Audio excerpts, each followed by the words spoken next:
और याद रखिएगा, जीव के भय को समाप्त करना भगवान को छोड़कर दूसरा कोई नहीं कर सकता है, ये भगवान ही करते हैं। रघुनाथ जी का वचन है, अभयम सर्वभूतेभ्यो ददाम्य एतद व्रतम मम। राम जी कहते हैं, एक बार जो मेरी शरण में आ जाए और हाथ उठा के कह दे, प्रभु जमाने को अपना बना कर तो देखा। प्रभु जमाने को अपना बना करके देख लिया, अब आपको अपना बनाने के लिए आया हूं। प्रभु हम आपकी शरण में आ गए हैं। राम जी कहते हैं, सक्रदेव प्रपन्नाय तवास्मिति च याचते, मैं अभयम सर्वभूतेभ्यो ददाम्य एतद व्रतम मम। ये मेरा व्रत है, एक बार जो शरण में आके कह दे मैं आपकी शरण में हूं, पूरे संसार में उसको निर्भय बना देता हूं, ये मेरा वचन है। जब सारे लोग भय से ग्रसित हो गए तो सबके भय को समाप्त करने के लिए भगवान स्वयं आगे बढ़ गए। परशुराम जी से जाकर भगवान ने इस बात को कही। क्या कही, कैसे कही, दर्शन करिए। भाषा से अभिमान का दर्शन होता है। किससे होता है? भाषा से। अपात्र को जब प्राप्त हो जाता है तो अभिमान हो जाता है। अच्छा आप बताओ, 5 लीटर जगह है और 6 लीटर आ जाएगा तो क्या होगा? बाहर गिरने लगेगा। उसी प्रकार क्षमता से अधिक जब प्राप्त हो जाए तो बाहर निकलने लगता है मुख से, और यही अभिमान को प्रदर्शित करता है। हमारे पूज्य महाराज श्री सीधा सूत्र बताते हैं, बाबू जिस बात का प्रचार करना पड़ रहा है इसका अर्थ है हम उसकी पात्रता नहीं रखते हैं। जिसकी पात्रता होती है उसका प्रचार नहीं होता।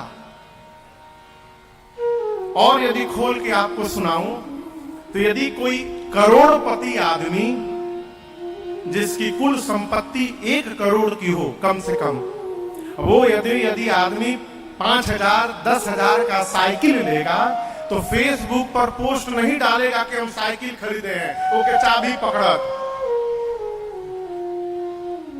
नहीं डालेगा। क्यों? वो जानता है कि मैं अपनी क्षमता के अंदर लिया हूं।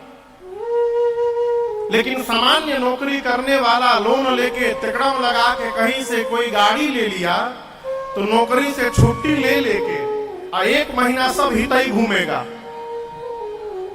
हाँ। सब रिश्तेदारी जाएगा, जा जाकर बैठेगा और बाद में कल ही लिया हूं, हाँ 25 लाख की गाड़ी है, कल ही लिया हूं। बड़ी दिक्कत हो रही थी, कहा बताए अब आपको। लोग जाने, सीधा समझिए, जिसको बताना पड़ रहा है इसका अर्थ हम उसको रखने के अधिकारी नहीं हैं। अधिकारी होंगे तो बताने की आवश्यकता नहीं होगी। हमारे चाचा कहते हैं, बाबू पुष्प में यदि सुगंध होगा ना तो पास से गुजरने पर पता चलेगा, और जिसको नाक में लगाकर सुंघाया जा रहा है इसका मतलब नकली सुगंध है, असली सुगंध नहीं है। भाषा सब बताती है। राम जी गए परशुराम जी के सन्मुख और आप भगवान की भाषा देखिए, क्या बोले? नाथ शंभु धनु भंजनिहारा। प्रभु इस पिनाक को भंजने वाला होई केऊ एक दास तुम्हारा। मेरे रघुनाथ जी ने कहा, प्रभु इस पिनाक को भंजने वाला आपका कोई दास होगा। अब इसके भीतर प्रवेश यदि करिए तो रघुनाथ जी कहना चाहते हैं, प्रभु इतना बड़ा कार्य बिना आपके आशीर्वाद के संभव होने वाला नहीं है। आपका आशीर्वाद किसको मिलेगा? तो जो आपका दास होगा उसको मिलेगा। तो ये आपके किसी दास ने किया, ये निराभिमानिता का सूचक है। जीवन में जब जब ये मान के रखिएगा कि हम नहीं कर रहे हैं, हमसे कराया जा रहा है, अभिमान नहीं हो पा। इतना कहने के बाद रघुनाथ जी बोले, कहिए क्या आज्ञा है इस राम को। लेकिन क्रोध की अवस्था में सहज वाक्य भी समझ में नहीं आता है। भगवान की शब्द परशुराम जी के समझ में नहीं आए। बोले, राम कहते हो कि दास ने किया है, सेवक ने किया है। सेवक वो जो सेवा करता है, सेवक सो जो करे सेवकाई। जिसने पिनाक तोड़ा है वो सेवक नहीं, सहस्त्र बाहु के समान शत्रु है मेरा। शीघ्र निकाल करके बाहर करो, न तो मारे जय हई सब राजा। भैया कैमरा के आगे से झुक के आइए जाइए, उसमें फोटो आ रहा।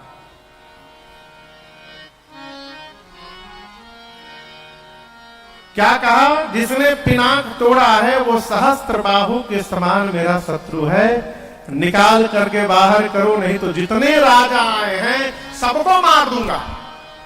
और राजा घबरा गए, आपस में बात करने लगे, बताओ राम जी को सीधा सीधा बोलना चाहिए, यहां लाल मुजक्कड़ खेल रहे हैं। पहले सन्मार्ग में, पता नहीं अब आता है कि नहीं आता है, रविवार को एक लाल मुजक्कड़ आया करता। यहां कहते हैं कि बताइए सीधा कहना चाहिए, हमने तोड़ा है, तो कह रहे हैं कि दास ने तोड़ा है। बाबा जी समझ ही नहीं पा रहे। परशुराम जी आवेश में, लक्ष्मण भैया समझे कि जिस भाव से बाबा जी पूछ रहे हैं, हमारे भैया उस भाव से उत्तर नहीं दे पाएंगे। हाँ, इनकी जोड़ी मेरे से बनेगी अच्छी। तो लक्ष्मण जी आगे आए, प्रणाम करके बोले, मुनिवर आप धनुष टूटने पर आए हैं ना? धनुष टूटा उसके बाद, लेकिन ये बताइए, बचपन में मैं रोज एक धनु ही तोड़ता था, बहु धनु ही तोड़े लड़काई, लेकिन आज तक आप किसी धनु ही के टूटने पर नहीं आए। इसी धनुष पर इतना प्रेम क्यों आपका जग गया कि आप चले आए? अब लक्ष्मण जी बोले, बड़ा आदमी बोले तो समझ में भी आए, छोट लड़का आकर ज्ञान उपदेश देना तो बर्दाश्त नहीं होता। अब तू सिखाओ। लक्ष्मण जी जैसे बोले, परशुराम जी का क्रोध और बढ़ गया। बोले, रे नृपबालक, काल वस्तु हो गया है, तू नहीं बोल रहा है, तेरा काल तेरे मुख से बुलवा रहा है। धनु ही सम त्रिपुराय धनु, शिव के पिनाक की तुलना तू छोटी सी धनु से करता है। लक्ष्मण जी बोले, देखिए बाबा जी, धनु ही हो चाहे धनुखा हो, दोनों का काम बाण चलाना है।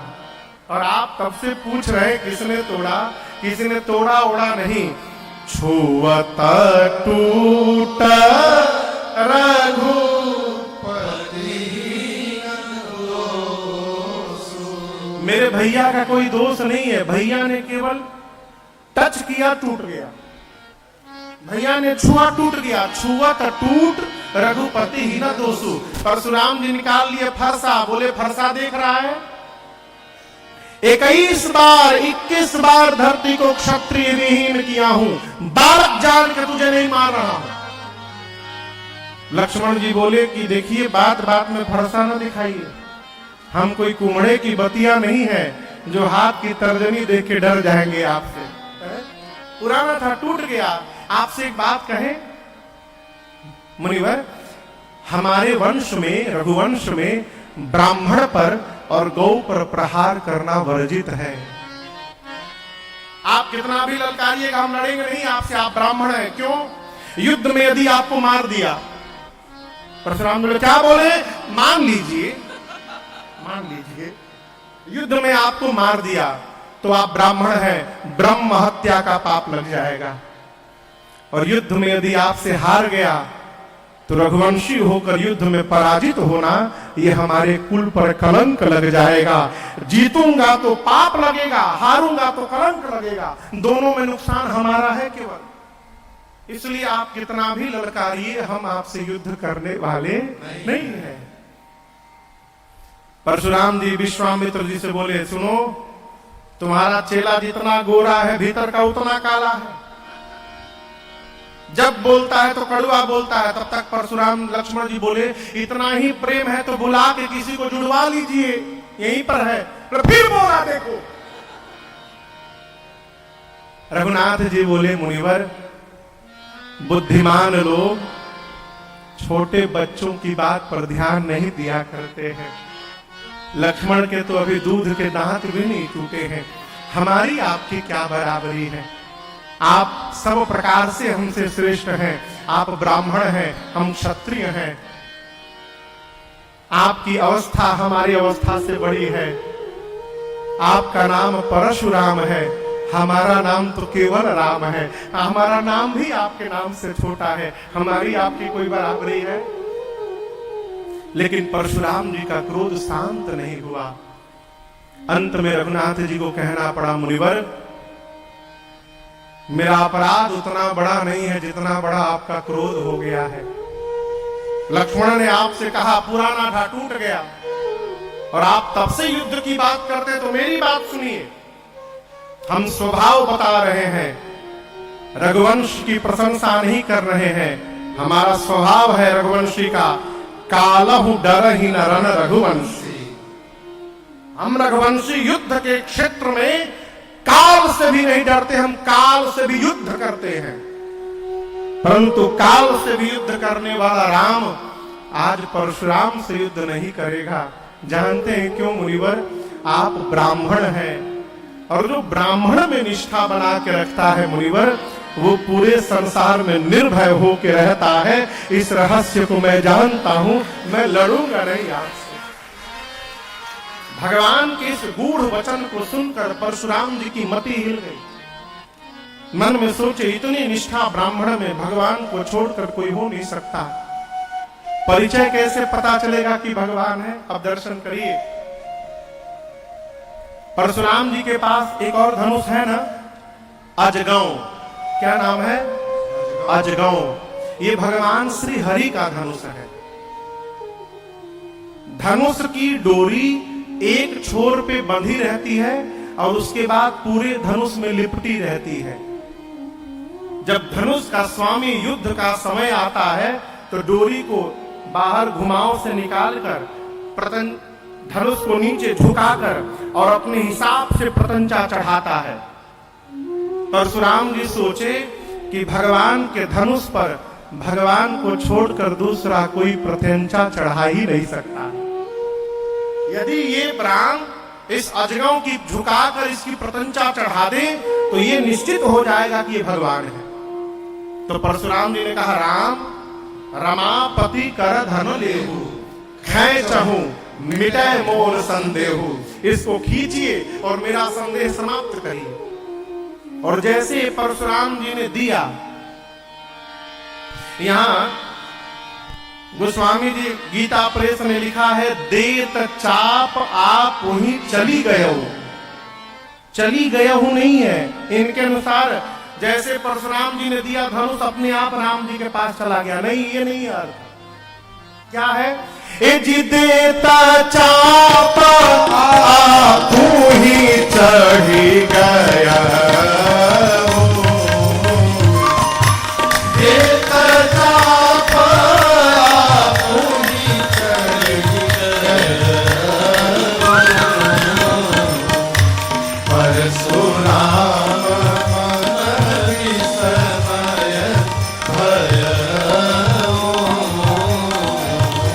परशुराम मन समय भय,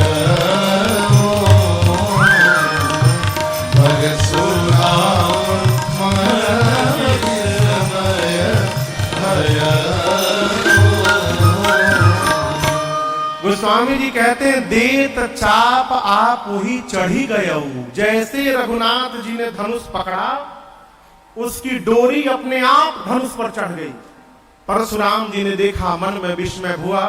यहां पर 9 बार परशुराम जी राम जी की जय जयकार करके, लक्ष्मण जी की और क्षमा याचना करके वापस महेंद्र पर्वत तपस्या